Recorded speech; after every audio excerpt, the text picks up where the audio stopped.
Assalamualaikum warahmatullahi wabarakatuh. Al-Fatihah. A'udzu billahi minasy syaithanir rajim. Bismillahirrahmanirrahim. Alhamdulillahi rabbil alamin. Ar-Rahmanir Rahim. Maliki yaumiddin. Iyyaka na'budu wa iyyaka nasta'in. Ihdinas siratal mustaqim. صراط الذين أنعمت عليهم غير المغضوب عليهم ولا الضالين آمين. أعوذ بالله السميع العليم من الشيطان الرجيم. بسم الله الرحمن الرحيم. إن الحمد لله نحمده ونستعينه ونستغفره ونعوذ بالله من شرور أنفسنا ومن سيئات أعمالنا. من يهد الله فلا مضل له ومن يضلل فلا هادي له.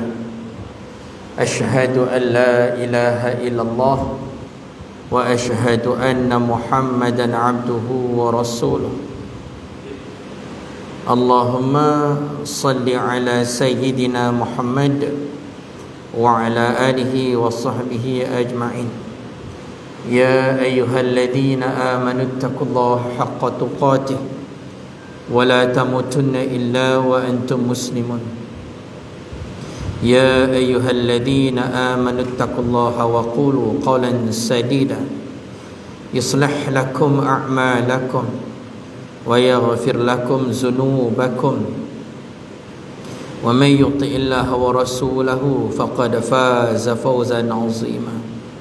اللهم افتح علينا حكمتك وانشر علينا من خزائن رحمتك يا أرحم الراحمين. Alhamdulillah. Alhamdulillah, kita banyakkan syukur kita kepada Allah Subhanahu wa taala dengan pertemuan kita pada tengah hari ini. Syukur kepada Allah, tuan-tuan muslimin muslimat. Allah kurniakan kepada kita ni kesempatan untuk sama-sama kita hadir di rumah Allah lebih awal berbanding yang lain. Tuan-tuan yang masuk awal ni jangan lupa pertama niat i'tikaf dalam masjid. Nabi sebut tentang orang-orang yang terawal ke masjid. Bila Nabi bertanya, bila sahabat bertanya kepada Nabi, apakah dia perkara yang mengangkat darjat dan menghapuskan dosa? Nabi kata ada 3 perkara yang siapa buat dia mengangkat darjat manusia. Yang kedua Allah Ta'ala akan menghapuskan dosa.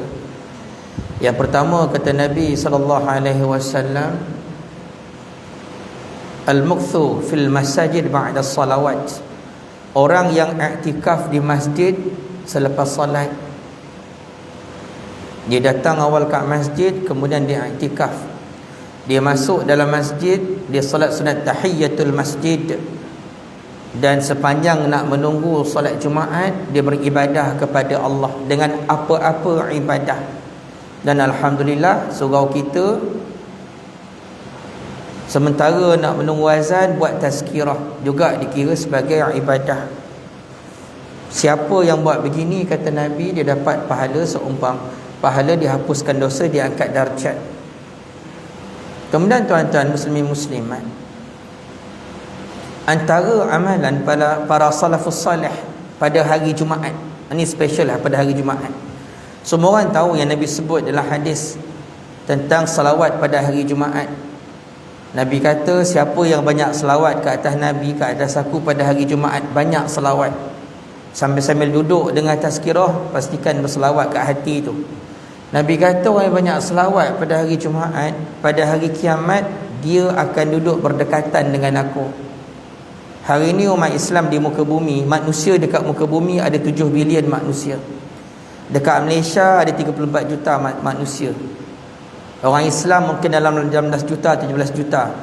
Dekat muka bumi tuan-tuan ada 7 bilion manusia. Pada hari kiamat, manusia dari zaman Nabi Adam sampailah hari kiamat nanti, tak tahulah berapa ratus bilion manusia, berapa juta bilion pun kita tak tahu. Kita dengan Nabi jarak yang sangat jauh dengan Nabi sallallahu alaihi wasallam, tetapi ada satu amalan yang meletakkan kita pada hari kiamat duduk berdekatan dengan Nabi untuk masuk ke syurga. Apa amalannya? Adalah berselawat. So banyakkan selawat pada hari Jumaat, banyakkan minta ampun istighfar pada hari Jumaat. Dan antara amalan yang kebanyakan para salafus salih buat pada hari Jumaat adalah beriktikaf. Iktikaf pada hari Jumaat ni dia kena lama sikit. Sebab ada setengah negeri yang cuti pada hari Jumaat, dia bagi ruang kepada jemaah hari Jumaat kena banyak iktikaf kat seorang masjid. Dan ada amalan para salafus soleh, dia punya iktikaf tuan-tuan, bermula ni hari Jumaat, solat Jumaat sampailah terbenam matahari, lepas sampai waktu asar. Amalan para salafus soleh dibuat begitu. Ada ulama yang menyebut waktu memang Nabi sebut dalam hadis hari Jumaat ini dibuka pintu rahmat untuk orang berdoa, dimakbulkan doa. Orang beriman kalau berdoa dimakbulkan doa. Tapi antara amalan para salafus soleh, waktu yang paling banyak mereka beriktikaf, waktu hampir terbenam matahari lepas asar. Ada yang buat lepas asar sampailah maghrib, ada lepas sembahyang Jumaat sampai ke maghrib. Tak, yang penting ginilah tuan-tuan, tak dapat waktu-waktu yang macam itu, dapat hari Jumaat, solat Jumaat ni pun jadi dah sebenarnya, sebab kita ni bekerja. Tapi kalau siapa yang kelapangan masa hari Jumaat, banyakkan iktikaf kat masjid di rumah Allah Ta'ala, sebab ni amalan. Bahkan kata Nabi, orang yang iktikaf kat masjid, al-mukthu fil masajid ba'da salawat, orang yang duduk iktikaf kat masjid tuan-tuan, yang kita duduk pada petang di tengah hari ni, Nabi kata tad'ul malaikatu ala ahadikum madama fi musallahu ma lam yuhdith Allahumma ighfir lahu Allahumma arhamhu. Bagi orang yang iktikaf dalam masjid, dalam surau ni, tuan-tuan masuk duduk iktikaf gini, niat iktikaf, Nabi kata malaikat mendoakan setiap seorang daripada kamu. Tuan-tuan, hari ni hari Jumaat, orang beriman berdoa, makbul berdoa. Kali ni bukan setakat kita berdoa, Allah hantar malaikat berdoa setiap kamu, kata Nabi. Setiap kamu ini malaikat berdoa untuk kamu selama mana kamu duduk di dalam tempat solat dalam keadaan tidak berhadas. Maknanya kita dalam berwuduk, batal wuduk, pergi ambil wuduk. Selama mana kita duduk dalam surau ini, kata Nabi SAW, kita dapat doa malaikat. Kata ulama, wa du'aul malaikatu mustajabun. Doa malaikat ni mustajab. Doa malaikat ni tuan-tuan mustajab. La ya'sunallah, kata Allah, malaikat tak pernah buat maksiat pada Allah. Doa kita belum tentu makbul, tapi doa malaikat insya-Allah makbul, tak pernah buat dosa kepada Allah. Dan Allah hantar malaikat mendoakan orang yang duduk dalam masjid ini. Apa doa malaikat? Dua. Allahumma ighfir lahu, ya Allah, ampunkan dosa orang yang sedang iktikaf ini, ya Allah. Doa kedua malaikat, Allahumma arhamhu, ya Allah, rahmatilah orang yang sedang iktikaf ini, ya Allah. Bila sebut rahmat ni tuan-tuan, maksud dia apa? Satu, Allah jaga kita. Tempat yang paling selamat namanya rumah Allah. Dekat muka bumi ni, tempat yang paling selamat rumah Allah. Maknanya kalau kita nak selamat, banyak datang surau masjid. Bukan setakat hari Jumaat, setiap waktu banyak dekat surau masjid. Tu Nabi sebut tempat paling selamat. Bila kata Allah merahmati kita, Allah jaga kita, Allah jaga kita daripada penyakit, daripada bahaya. Bahkan tuan-tuan muslimin muslimat, tempat yang kita duduk sekarang ini, kata Nabi dalam hadis, kedudukannya di sisi Allah. Nabi kata ahabbul biladi ilallahi masajiduha. Tempat yang paling Allah Ta'ala cinta di muka bumi adalah masjid-masjidnya. Tempat kita duduk ni tempat yang paling Allah Ta'ala sayang dekat muka bumi. Kalau kita mati dalam masjid ni tuan-tuan, kita mati di tempat yang paling Allah Ta'ala sayang. Beruntunglah. Sebab itulah orang yang banyak iktikaf dekat masjid, yang banyak habiskan masa dekat masjid, kita akan tengok dia tuan-tuan, saat dia mati pun Allah pilih dia mati kat seorang masjid juga. Baru-baru ni, bulan lepas kot, yang viral, bekas kerja KWSP yang mati salat duha tu tuan-tuan. Mati ketika sujud tu, dia semayang kat surau tu, mati. Isteri dia kata apa? Amalan yang biasa dia buat solat duha. Orang masjid ni Allah akan pilih dia mati tempat yang mulia jugalah dia mati. Hari Jumaat ni pula antara hari yang Nabi kata siapa mati malam Jumaat ataupun hari Jumaat, siapa meninggal dunia yang masuk syurga, antara jalan ke syurga. Ni orang sembahyang hari Jumaat ni. Tuan-tuan muslimin muslimat, sebab itulah banyak habiskan masa di rumah Allah setiap masa. Bukan semata-mata pada hari Jumaat, tapi pada setiap waktu. Syarat ke syurga tuan-tuan, Nabi sebut dalam hadis, al-masjidu baitu kulli taqiyyin takaffalallahu liman kana al-masjidu baitah birrahi warahmah wal jawazi ala sirat ila ridwanahi ilal jannah. Kata Nabi SAW, masjid ini rumah bagi orang yang bertakwa. Nabi kata tuan-tuan, kalau kita nak kenal siapa orang bertakwa, dia kaki masjid. Nabi kata kalau kita nak kenal jiran sebelah rumah kita bertakwa ataupun tidak, nampak tak muka dia dekat masjid, kat surau. Kalau kita ni hantar anak ke sekolah, kita nak kenal cikgu sekolah kita ni bertakwa ataupun tidak. Cikgu tu kalau duduk kawasan persekitaran rumah kita, datang tak muka, nampak tak surau masjid muka dia. Nabi kata masjid rumah bagi orang bertakwa. Pemimpin pula tengok muka dia rajin tak dekat masjid, kat surau, kalau duduk sekitar tempat kita. Nak cari menantu sama juga. Nak cari menantu, Nabi kata tengok agama, tengok akhlak. Nak tahu agama macam mana, datang surau masjid tak budak tu. Bukan datang hari Jumaat tuan-tuan, setiap waktu datang. Nabi kata takaffalallah, Allah bagi jaminan. Liman kana al-masjidu baitah, Allah bagi jaminan barang siapa menjadikan rumah ini seperti rumahnya. Nabi kata siapa yang ulang-alik 5 waktu sembahyang kat surau masjid, Allah bagi jaminan. Tuan-tuan, kalau Nabi sebut Allah bagi jaminan, confirm masuk syurga orang ni. Yang jamin ni Allah. Nabi kalau nak jamin kita, Nabi kena minta izin daripada Allah. Allah izinkan, Nabi dapat. Kalau Allah izinkan Nabi bagi syafaat dekat kita, kita dijamin masuk syurga. Kalau Allah tak izin, tak dapat. Tapi yang ini kata Nabi, Allah sendiri bagi jaminan. Siapa yang menjadikan rumah ini seperti rumahnya dengan 3 jaminan. Pertama, birrauhi. Siapa yang menjadikan rumah Allah seperti rumahnya, inilah tempat yang paling tenang untuk dia berehat. Inilah tempat yang paling tenang dia berehat. Tak ada lagi tempat dekat muka bumi yang paling seronok untuk berehat. Inilah tempat dia. Tuan-tuan, duduk kat dalam surau gini dengar tazkirah, siapa nak ngacau kita? Tak ada siapa. Ni tempat paling seronok nak berehat. Ni Nabi sebut dalam hadis. Kita boleh dengar tazkirah elok-elok. Rehat kita dalam surau ni tuan-tuan, dahsyat tau, jangan main-main. Orang kita kalau berehat dalam surau ni, bukan rehat semata-mata tau. Dia punya rehat tu sampai terlelap biji mata tu, jangan main tau. Rehat kita kat surau.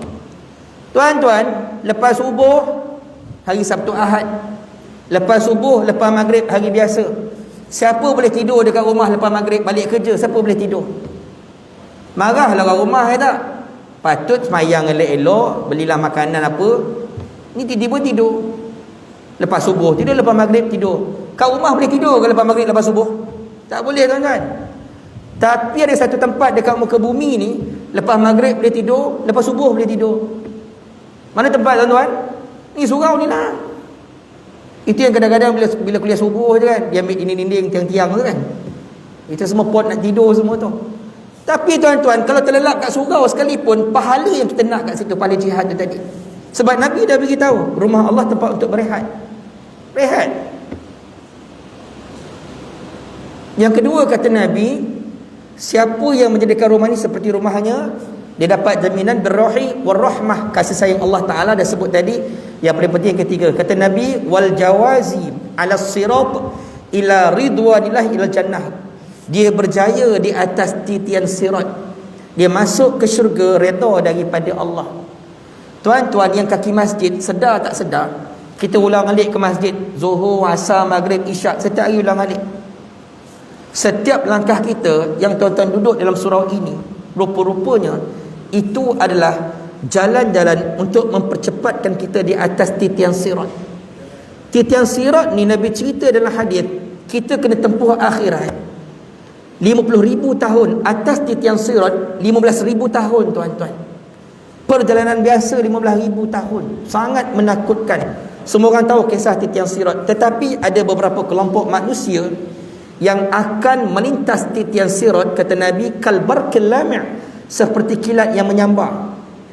Orang lain bergoncang titian sirat, bergoncang titian sirat, nak tercampak dalam lubang neraka.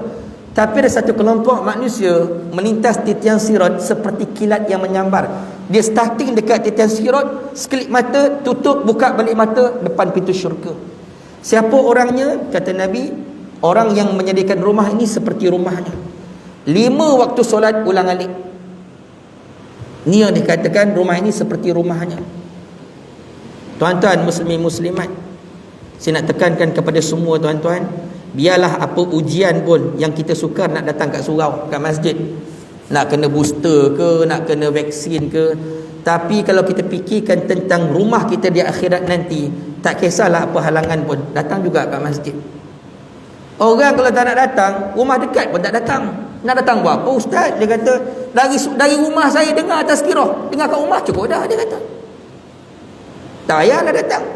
Besok kalau rumah dia jauh, tazkirah tak dengar, asal tak datang. Jauh sangat ustaz nak datang. Ada je alasan. Nanti tengok SOP dah longgar. SOP akan longgar sikit-sikit kan. Dah boleh semayang rapat-rapat. Mungkin dah tak ada lagi, dah tak tahulah booster, mungkin longgar lah. Lepas longgar tu pun tak datang juga dia pun. Takutlah pula nanti kan berjangkit. Dulu kan kau minta rapat dulu kan. Perangai orang. Jangan jadi macam tu tuan-tuan. Datang kat surau masjid.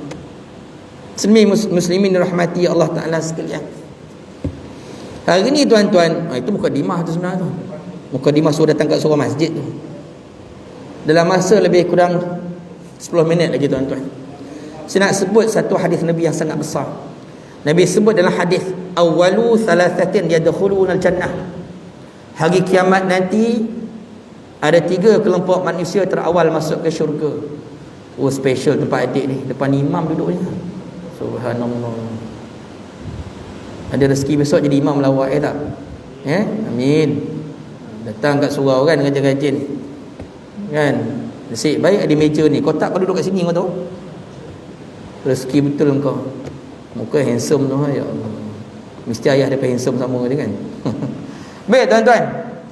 Awwalu thalathatin yadkhuluna al-jannah. Kata Nabi, hari kiamat nanti ada 3 orang terawal masuk ke dalam syurga. Ini namanya VVIP akhirat. VVIP akhirat ni tuan-tuan, kalau kita masuk ke masjid surau kan kena scan, betul tak? Scan, beratur. Yang lambat-lambat pada surau tak dapat masuk kan. Tiba-tiba datang 2-3 orang VVIP, potong queue masuk. Scan tak ada, AJK kata, ni tuan tempat kat sini. Kita rasa apa? Apa hal kau tak ada scan? Orang lain beratur panjang, kau boleh masuk macam tu? Terasa hati, macam tu senang kau masuk. Tuan-tuan, hari kiamat VVIP akhirat tidak memerlukan jawatan. Dia tidak perlukan kedudukan. Tak perlu. Even AJK, kalau kata pemimpin datang, YB datang, memang kita ni disunatkan untuk meraihkan pemimpin. Kalau kata AJK bawa dia duduk kat sini pun, jangan kecam AJK. Itu memang dituntut dalam agama. Tapi di akhirat VVIP tuan-tuan, VVIP akhirat tak perlu jawatan. Dia buat 3 benda Nabi sebut dalam hadis. Terawal masuk ke syurga. Orang beratur dekat padang mahsyar. Ramai orang padang mahsyar. Ikut queue nak dekat padang mahsyar nak dapat buku catatan amalan. Beratur orang, dia dapat awal. Dapat buku catatan amalan, pergi dekat tempat al-hisab nak kira pahala. Orang lain beratur panjang, dia potong queue. Malaikat payungkan dia, bagi makan minum. Kita lapar dah agak. Sampai dekat al-mizan, kita beratur panjang, dia potong lagi queue. Sampai dekat as-sirat, dia potong queue. Al-qisas, dia potong queue. Sampai depan pintu syurga. Kita kata apa? Apa yang dibuat sampai dia boleh potong queue sampai masuk ke syurga lebih awal? Orang biasa macam kita, Nabi sebut apa? Kaifa bikum idza jama'akumullah azza wa jalla kama yujma'un nabal fil kinanah 50 alfasana la yanzuru ilaikum. Bagaimana keadaan kamu apabila Allah kumpulkan kamu semua seperti mana Allah kumpulkan kembali anak panah, dimasukkan ke dalam bekas panah selama 50,000 tahun. Allah tidak pernah melihat kepada kamu. Kata Nabi SAW, orang biasa akan menempuh akhirat 50,000 tahun. Ada satu kelompok ni tuan-tuan, dia skip semua tempat, dipercepatkan. Subhanallah. Pertama, apa amalan yang dibuat? Yang pertama kata Nabi, asyahid, orang mati syahid. Yang kedua, wa rajulun afifun muta'affifun dhu iyalin, lelaki, suami yang menjaga kehormatan keluarga dia. Isteri, anak dijaga elok-elok, aurat dijaga elok-elok, ibadah dijaga elok-elok, didik anak sembahyang, bawa anak ke surau masjid. Bukan kita je ke masjid, bawa anak sekali. Dan Nabi sebut dia tidak meminta-minta meskipun memiliki keluarga yang ramai. Dalam hadis yang lain Nabi sebut wa faqirun afifun muta'affifun, dia fakir miskin tetapi tidak meminta-minta.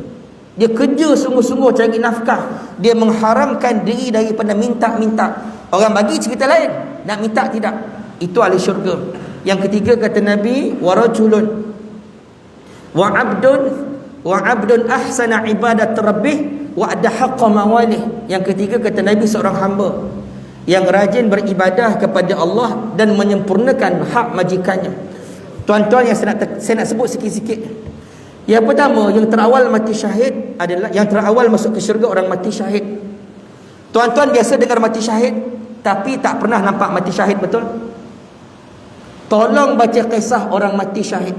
Tolong baca kisah supaya kita rasa memang patut dia masuk syurga awal. Kalau tak tuan-tuan, kita dengar orang mati syahid, okeylah mati syahid. Tuan-tuan, siapa baca kisah Abu Ubaidah, Abu Talha bin Ubaidillah? Abu Talha ni tuan-tuan dalam perang Uhud, dia yang antara yang terakhir mempertahankan Nabi. Nabi pecah gigi geraham, darah keluar kat tubuh badan Nabi. Kafir Quraisy menjerit, Muhammad sudah mati. Tiba-tiba dengar satu suara, tidak, Rasulullah masih hidup. Yang menjaga Nabi ada 10 orang, termasuk Abu Talha bin Ubaidillah. 10 orang, 9 orang Ansar. Dia satu-satu muhajirin. Ringkas cerita tuan-tuan, Nabi offer kepada semua siapa nak pertahankan Nabi dahulu. Dia tawarkan diri dia nak pertahankan Nabi, tapi Nabi tolak dahulu. Talha, engkau nanti dahulu, bagi dahulu orang-orang Ansar pertahankan aku.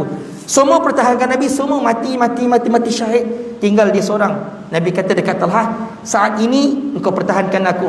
Tuan-tuan, dia tidak boleh mati. Kalau dia mati, Nabi akan mati, sebab dia yang terakhir, benteng terakhir Nabi. Tuan-tuan, dipertahankan Nabi dalam perang Uhud. Selesai perang, dia masih hidup dan Nabi masih hidup, dan tidak kurang pada tubuh badannya 60 tetakan pedang, tuan-tuan. 60 tetak tahu tak tuan-tuan? Tetak daging terbelah, tetak daging terbelah, ada 60. Boleh bayang tak bila boleh sembuh dia punya penyakit? Kalau dia mati, habis cerita, syahid. Dia hidup dengan kesakitan. Layak tak terawal masuk ke syurga? Dia layak, tuan-tuan. Hamzah bin Abdul Muttalib ditombak oleh Wahsy, tembus sampai ke belakang, tombak tu tembus. Dah mati begitu, dibelah dadanya, dikeluarkan jantung, dilapah, dikunyah. Tuan-tuan, syahid. Masyitah Sumayyah disula daripada kemaluan, tembus sampai kepala, syahid. Layak tak dia ke syurga? Dia layak. Dan kalau kita hidup zaman Nabi, tuan-tuan, belum tentu kita sanggup untuk mati syahid. Dapat tak kita nak mati syahid seperti sahabat? Belum tentu lagi. Seorang lelaki jumpa Nabi, ya Rasulullah, aku nak pergi perang dengan kau ya Rasulullah. Nabi kata dekat lelaki tu, engkau ada mak bapak lagi tak? Ada ya Rasulullah. Engkau balik dahulu, engkau jaga mak bapak kau elok, dapat pahala mati syahid. Tuan-tuan, Allah gantikan kita. Kalau tak mampu nak berperang zaman Nabi dahulu, jaga mak bapak sungguh-sungguh. Jaga bukan melihat. Kena jihad dua benda dengan mak bapak. Dengan mak ayah jihad dua perkara. Pertama jihad apa? Jihad harta. Yang kedua jihad jiwa. Sanggup korban harta untuk mak bapak. Dengan mak bapak jangan ada sekatan duit, bagi. Beza banyak atau sedikit, cepat atau lambat, itu saja. Jangan bergaduh adik-beradik. Asyik saya bagi, abang tak bagi. Abang kau tak bagi, itu cerita abang kau. Kau bagi je. Itu mak bapak kau. Yang senang pun mak bapak kau, bukan mak bapak orang lain, betul? Jangan berkira. Buat baik dengan orang tua, jangan tengok adik-beradik. Siapa tengok adik-beradik, kau takkan buat baik dengan mak bapak kau. Macam buat tazkirah dekat surau lah. AJK kalau buat tazkirah kuliah subuh kat surau, yang datang 10 orang ikut geram, malah pun nak buat lagi tak. Panggil pun tak datang, malu dengan ustaz je. Kalau tak buat, langsung tak ada apa-apa. Buat aja. Nak buat baik, jangan tengok adik-beradik engkau buat dapat jihad. Satu mak, satu syurga. Satu bapa, satu syurga. Tuan-tuan, saya nak sebut penggantian kepada perang, antaranya adalah jaga mak bapak kita. Sempurnakan hajat dia. Bagi sebaik mungkin mak bapak. Nabi sebut yang kedua yang terawal masuk ke syurga, tuan-tuan, lelaki yang sungguh-sungguh bekerja. Kerja sungguh-sungguh. Tuan-tuan, terawal masuk ke syurga ada haqq mawalih. Dia kerja sungguh-sungguh untuk nak menyempurnakan hak majikan. Sebab tu kerja jangan main-main, tuan-tuan. Kerja jangan, kalau rasa nafkah tak cukup untuk kerja pada waktu pagi, kerja petang. Petang tak cukup, kerja malam. Tapi ibadah jangan tinggal, sembahyang jangan tinggal. Kita berhenti dekat traffic light. Perasan tak orang jual mangga tu, tuan-tuan? Dalam bekas tu kan? Mangga tu berapa dia jual harga tu? Satu bekas tu 10 kan, lebih kurang kan, RM10. Agak-agak berapa komisen dia dapat? Satu bekas tu. Kalau tanya saya, tuan-tuan, paling besar dia akan dapat 30%, RM3 dia akan dapat. Tuan-tuan tengok berhenti kereta, dia ulu lalang kan, memanglah tempat tu agak bahaya sebenarnya. Kejap pakai baju Spiderman lah, ya tak? Superman pun ada. Kita dalam kereta tengok, mas tengok orang ni ulang alik, ya tak? Orang lalu orang sama je pun. Makan mangga bukan macam makan nasi, sekali je. Tapi tuan-tuan, kerja yang dibuat dia tak minta ke orang. Dia cari nafkah. RM3 tu dapat sebakul tu nak balik bawa bagi anak makan. Pada kita nampak apalah kerja, tapi pada sisi Allah Ta'ala, dia penghulu syurga, tuan-tuan. Dia tak minta ke orang. Dia start pukul 10 pagi sampai 7 petang cari nafkah. Untuk RM3 satu bekas, dapat 10 bekas, dapat RM30, dibawa balik, tuan-tuan. Lebih besar pahala dia daripada kita kerja dekat pejabat. Patut masuk pukul 8, 9 masuk, minta orang tamprin, itu pun pergi makan pula, rehat pula pukul 1, 2, 2.30 baru masuk, balik pula awal, duduk dekat office. Habis semua harta office tu digunakan untuk kepentingan sendiri. Ada dia punya part, orang kata side income pula dia buat, bisnes online. Masa kerja tu pula dia buat. Tang mana berkat rezeki, tuan-tuan? Habis semua harta syarikat tu kau sapu. Web Unify syarikat kau gunakan. Pen, pensel, kertas. Itu pula yang terawal masuk neraka, kata Nabi. Sebab tu, tuan-tuan, bila kita dapat ada rezeki untuk bekerja, kerja dengan penuh integriti. Jaga ketepatan masa, amanah. Sebab yang nak masuk dekat mulut anak isteri kita, duit tu pastikan berkat. Bapa yang begini, tuan-tuan, terawal masuk ke syurga. Nabi sebut direct dalam hadis. Kita ni nak kata semayang rajin sangat, tak rajin mana kita semayang. Quran tak rajin baca. Al-Kahfi berapa ramai orang baca hari ni? Tak ramai orang baca. Kita banyak masa hari ni, tapi banyak tengok Facebook, tengok video, tengok TikTok, tengok. Quran qiyamul-lail pun tak buat sangat. Lantas, tuan-tuan, jangan sia-siakan kerja kita dari 8 pagi sampai pukul 5 petang. Tolong buat sungguh-sungguh agar dikira sebagai ibadah. Kalau dikira ibadah, tuan-tuan, kalau mati kita ketika mana kita bekerja, cari nafkah, jaga kehormatan keluarga, mati syahid bapa ni, tuan-tuan. Kita mati syahid, subhanallah.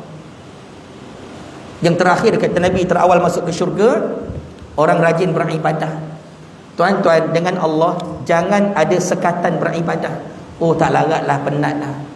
Kita berhenti, bila nak tidur berhenti, cukup. Setakat kita tengok handphone, ada sekatan tak tengok handphone kita? Main game, main basikal, berjoging, kita semua buat benda tu kan. Tapi ibadah jangan tersekat. Oh, setakat ni cukup lah. Tuan-tuan, katalah lepas semayang Jumaat nanti ada peluang semayang sunat, buat semayang sunat. Ada peluang baca Al-Kahfi, baca. Akhir zaman ni, tuan-tuan, kita ni mati bila-bila masa dengan COVID ni. Bila-bila masa boleh mati. Sebab tu ada saja masa ruang, ibadahlah sungguh-sungguh. Jangan menanti petang malam, jangan. Nabi kata orang terawal masuk ke dalam syurga adalah orang yang rajin beribadah. Ada ibadah yang dibuat. Kita bukan nak buat banyak sangat, tuan-tuan, sebab kita pun kadang-kadang tak larat juga kan. Tapi buat sikit-sikit istiqamah. Solat rawatib jangan tinggal, solat sunat jangan tinggal. Slow-slow buat kan, jangan tinggal. Tuan-tuan, ini 3 amalan. Tak dapat buat semua, jangan tinggal semua kan. Slow-slow buat. Ajak anak kita slow-slow. Allah tahu apa yang kita buat. Allah tahu yang kita ni struggle sungguh-sungguh nak buat amal. Allah tahu tuan-tuan. So mudah-mudahan saya doakan untuk semua. Kita nak masuk Ramadan ni kan. Mudah-mudahan Allah Ta'ala akan bantu kita untuk kita ni istiqamah beribadah tuan-tuan. Tuan-tuan muslimin muslimat, dekat luar sini saya bawa ke rumah Ajwa Aliyah Madinah, yang kami import dari Madinah. Bekas saya sendiri, saya buat kotak sendiri. Kami punya ladang kami bersebelahan Masjid Quba. Masjid Quba Madinah, kawasan Awali Tanah Tinggi kat sana. Tempat Nabi tanam kurma kat sana. Ada dekat luar tuan-tuan. Kotak kecil harga RM36, kotak besar sekilo harga RM120. Tuan-tuan, kurma tu dekat luar saya buka, tuan-tuan nak rasa-rasa, saya nak jamu je orang makan. Makanlah kurma tu, tak beli pun tak apa. Tapi kalau makan banyak, agak-agak belilah kan. Jangan tak beli pula kan. Tuan-tuan tak bayar cash, transfer je, ada nombor akaun kat sana. Yang kedua ni buku ni saya tulis tuan-tuan. Buku parenting saya tulis. Pengalaman 20 tahun dalam bidang motivasi. Buku ni tuan-tuan pun boleh habis harga RM45. Tuan-tuan transfer je nanti. Ada dekat luar buku tu. Mudah-mudahan tuan-tuan Allah Ta'ala merahmati kita pada hari Jumaat insya-Allah. Wallahu alam. Subhanakallahumma wa bihamdika asyhadu an la ilaha illa anta astaghfiruka wa atubu ilaik. Wal 'asri innal insana lafi khusr illa alladhina amanu wa 'amilus solihati wa tawassaw bil haqqi wa tawassaw bis sabr. Assalamualaikum warahmatullahi taala wabarakatuh.